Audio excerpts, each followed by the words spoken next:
Welcome back to Generally In Depth.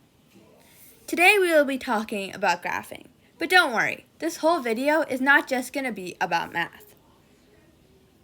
Scientists search for regularities and trends in data.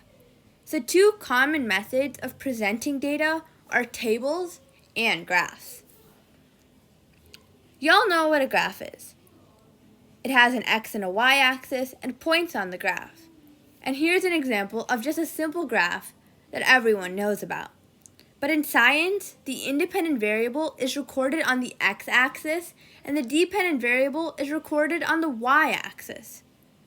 Here is a more scientific graph and how scientists may use a graph to prove something in their experiment. Interpolation is when we draw a line graph from a set of data points and when you create data points between other known data points.